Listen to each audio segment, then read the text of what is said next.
Titik, tunog, S. A, E, I, O, U. Sa, Se, Si, So, Su. Se, So, Sa, Su, Si, Su, Sa, Si, Se, So. A, So,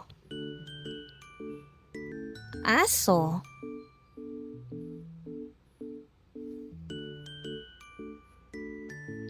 U, Sa, usa.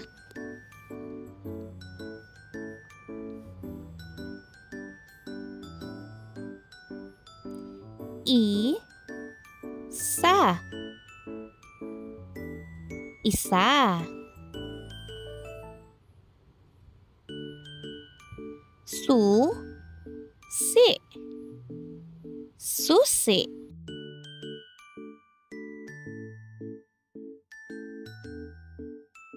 O, So, oso.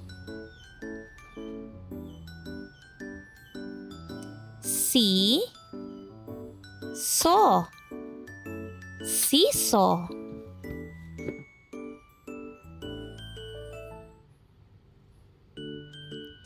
Me, Sa, mesa.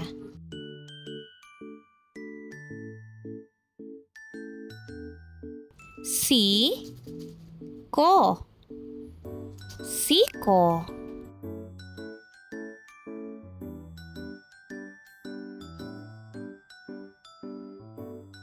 Ma, Sa, masa. Su, Ha, suha.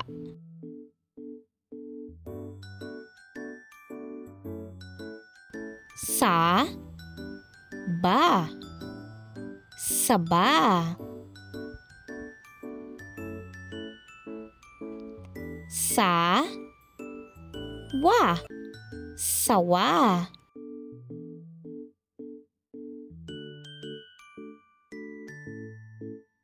Sa, Pa, sapa.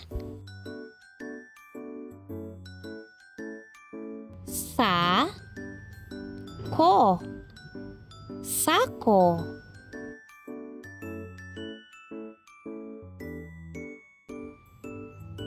Si, Le, sile.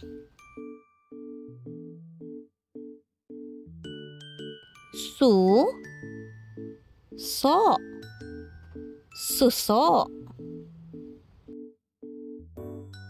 Handa na ba kayong makinig mga bata? Meron akong babasahin na maikling kwento. Makinig pong maigi. Ang pamagat ng ating kwento, ang sisiw sa sapa. Ang sisiw sa sapa kung humuni, sabi ng isang sisiw.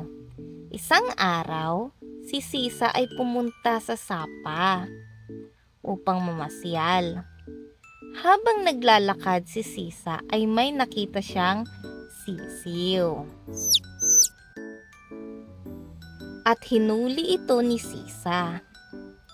Siya ay umuwing masaya.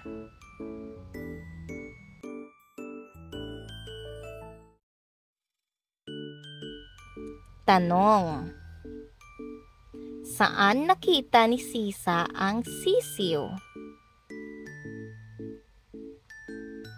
Sa sapa o sa bukid?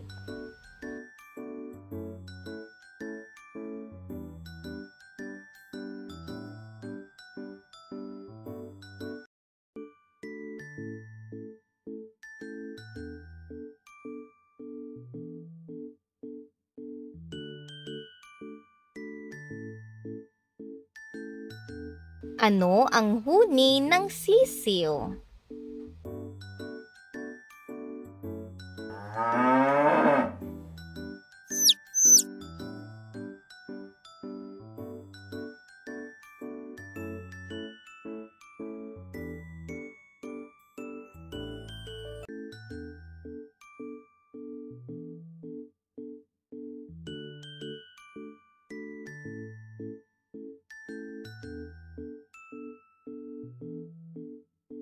Sino ang pumunta sa sapa?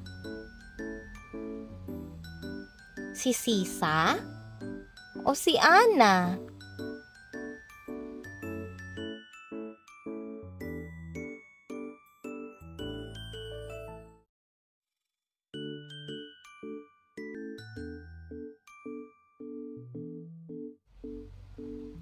Masaya bang umuwi si Sisa? Opo o hindi po?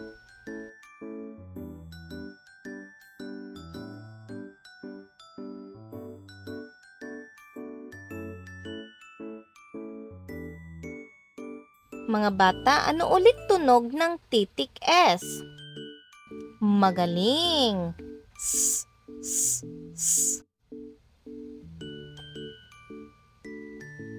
A, E, I, O, U. Sa, se, si, so, su. Se, so, sa, su, si, su, sa, si, se, so. Subukan nyo nga mga bata.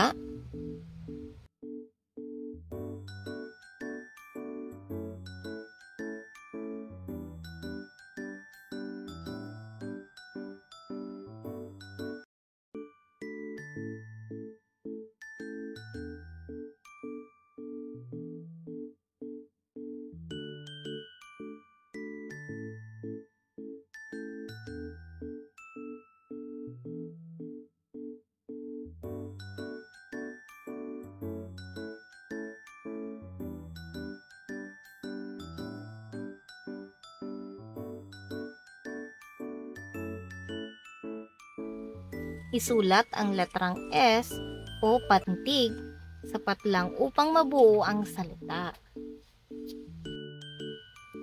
Magbibigay po ako ng inyong pagpipilian. Hanapin nyo lamang ang nawawalang pantig nito. Una,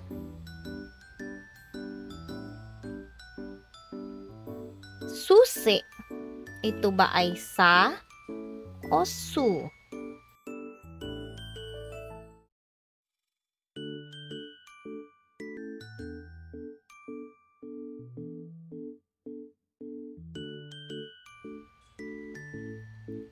Pangalawa, ito ay sako. Ito ba ay sa o se?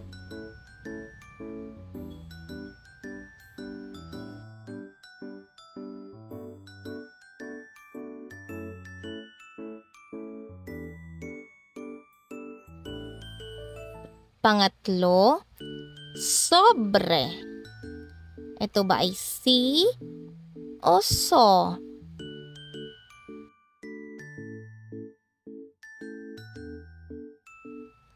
Pang-apat, sisiw. Ito ba ay si o se?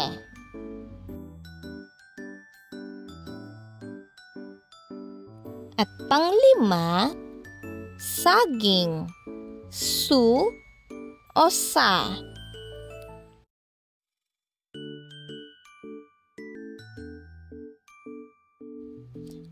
Panghuli, ito ay salamin. Su o sa.